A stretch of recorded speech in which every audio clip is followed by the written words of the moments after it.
pengikut-pengikutnya dan malaikat-malaikatnya. Pasti yang ditawarkan iblis ini supaya pengikutnya banyak, Bang. Ini pasti yang ditawarkannya ini kalau nggak selangkangan, ya perut gitu, makanan, kemewahan. Misalnya ada misalnya tetua agama Kristen yang sudah meninggal, mereka posisinya di mana tuh? Di surga kah atau di mana? Soalnya surga pasti sudah terbentuk kan? Kalau Rasulnya ada di surga. Yang kamu tanyakan ini apa? Ya seperti pendeta, romo, atau apa kan misalnya dia meninggal. Posisi mereka di surga atau gimana? Ya, sedangkan Rasul Paulus sudah di surga kata-kata. Semua yang percaya kepada Yesus ada di Firdaus atau pangkuan Abraham. Semuanya di sana menantikan hari mereka dibangkitkan menjadi sama dengan Kristus. Semua orang yang percaya kepada Yesus itu tetap hidup ya. Yohanes 11 ayat 25. Akulah kebangkitan dan hidup. Barang siapa percaya kepadaku, dia akan tetap hidup walau sudah mati. Itu kata Yesus. Gak ada yang gak mungkin percaya. Kenapa? Wong Rasul itu sendiri bisa membangkitkan orang mati kok. Gak ada alasan untuk gak percaya. Karena kebangkitan itu udah disaksikan. Hidup itu sudah disaksikan. Rasul itu menyaksikan hidup itu. Rasul itu menyaksikan kebangkitan itu. Dengan mata kepala mereka sendiri. Bukan ngumpet-ngumpet ini. Secara real banyak mata memandang. Ya saya lebih percaya nih daripada nanti janji katanya yang kita nggak pernah tahu siapa saksinya, apa buktinya pun nggak tahu.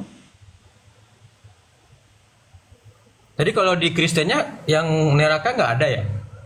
Kalau neraka itu untuk setan, untuk iblis dan malaikat-malaikatnya dan yang ngikutin iblis. Siapa yang menyembah iblis udah pasti ke neraka. Karena iblis ini Bang, iblis ini niru-niru seperti Tuhan. Sebenarnya dia iblis, tapi dia nyamar seperti Tuhan. Makanya dia suka menawarkan hal-hal yang bersifat duniawi, seks, kekayaan, apa segala macam. Kalau Tuhan Yesus tuh enggak. Tuhan Yesus bilang, jangan menimbun kekayaan di dunia ini. Di dunia ini fana. Tuhan Yesus tuh nggak pernah ngajarkan orang yang masuk Kristen itu pasti kaya raya, pasti enak, bisa ngewek 24 jam gitu. Nggak pernah. Jadi memang neraka ini disediakan untuk iblis dan pengikut-pengikutnya dan malaikat-malaikatnya. Pasti yang ditawarkan iblis ini supaya pengikutnya banyak, Bang. Ini pasti yang ditawarkannya ini kalau nggak selangkangan, ya perut gitu, makanan, kemewahan. Ini. Tapi kalau ikut Yesus disuruh apa? Hidup sederhana, hidup bersusah payah, bersusah payah dengan jerih lelahnya, hidup kudus, memaafkan, mengasihi, mengampuni, yaitu. Kalau setan menawarkan yang susah kayak yang ditawarkan Tuhan Yesus, ya, nanti nggak ada yang mau ngikutin setan. Gimana caranya si pengikut setan ini supaya rame percaya sama dia? Pasti si setan ini akan menyamar menjadi Allah, lalu dia akan menawarkan ini. Semua hal yang bersifat duniawi. Pokoknya enak-enak nanti. Pokoknya nanti dapat emas, kemewahan, harta melimpah, perempuan. Nah itu. Supaya banyaklah yang mengikut jalan ke neraka ini, pengikut setan ini, ya dia akan menawarkan yang enak-enak. Yang sukanya keinginan daging kita itu inginin. Tapi kalau Tuhan Yesus disuruh apa? Memaafkan, disuruh mengampuni, jangan membunuh, jangan berzina, jangan bersaksi dusta, jangan berbohong, ya, jangan mengingini punya orang, jangan merampok. Nah itu susah memang. Kalau ke jalan yang benar ini memang sempit jalannya, tetapi jalan menuju neraka memang luas sekali. Nah itu karena kebenaran itu memang nggak bisa ditolerir, nggak bisa apa ya saya bilang ya, nggak bisa diiniin gitu loh. Kebenaran itu nggak terbukti gitu. Jadi kalau saya nangkapnya gini, misalnya dalam gereja pendeta ini, maaf aja kata mungkin saya nggak memahami dalam konsep ini ya. Jadi dalam persepuluhan itu nggak pemaksaan kepada. Udah lari ke persepuluhan ini sekarang. Nah maka saya bilang itu cakapnya kan ketika kata kan bilangnya kan nggak ada hal duniawi gitu kan. Iya, persepuluhan itu nggak pernah ada, udah dibilang. Saya selalu menjelaskan kalau abang nonton ya live saya, udah saya bilang. Iya, persepuluhan ini dengerin, ini yang ke ratusan kali saya bilang. Persepuluhan itu tidak pernah ada, tidak ada lagi, udah dibilang. Karena apa? Imam kami itu Yesus Kristus, bukan Imam Lewi atau Imam Harun. Jadi kami itu tidak lagi memberikan persepuluhan. Tetapi kalau kamu mau memberi kepada imam atau penatua yang baik, boleh 2 kali lipat. Kita harus menghargai jerih-lelah mereka dari yang mengajar itu.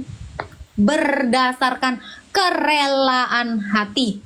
Ini udah saya katakan. Jadi kalau ada yang nih ya, misalnya ada pendeta yang konsepnya persepuluhan itu sebenarnya setan lagi nyamar jadi pendeta. Nah, makanya saya tadi tanya sama Kak Gata gitu. Nah, makanya saya bilang, setan ini paling banyak itu di tempat ibadah. Kenapa? Karena setan ini kan sukanya niru-niru tipis-tipis dengan Allah. Akan dibalut sedemikian rupa kayaknya agamawi sekali. Nah itu. Makanya Tuhan Yesus bilang ya di dalam 1 Korintus 11 ayat 19 ya. Akan ada penyesat di antara kamu untuk melihat siapa yang tahan uji.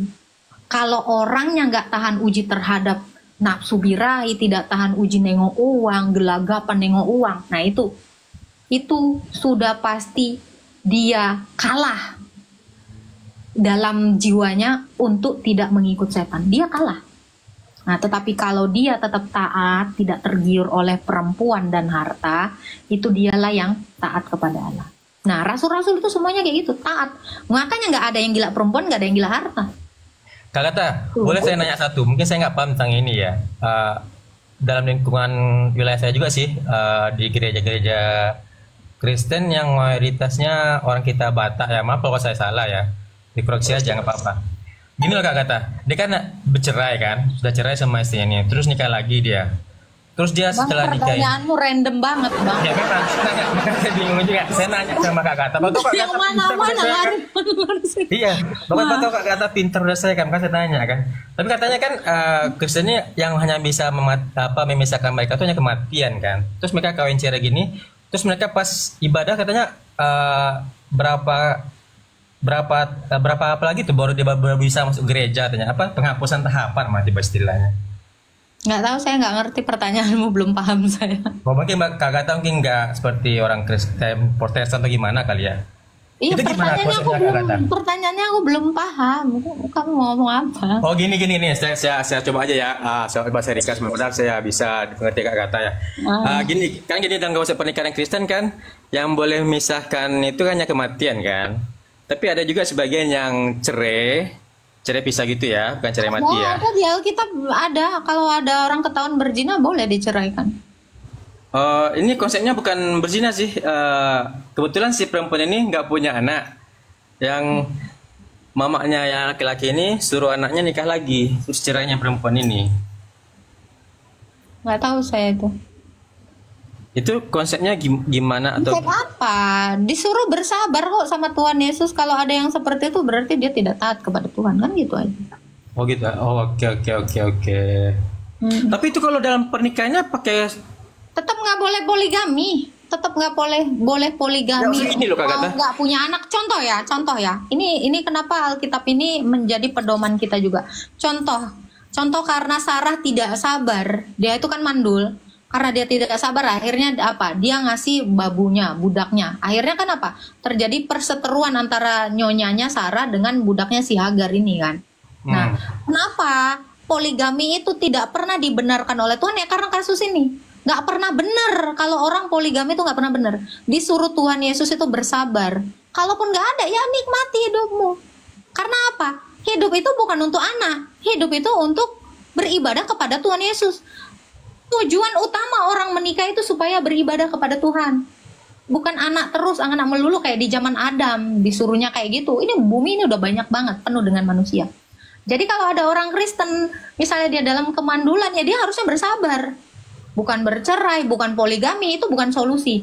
Itu adalah hawa nafsu. Kenapa? Kita disuruh,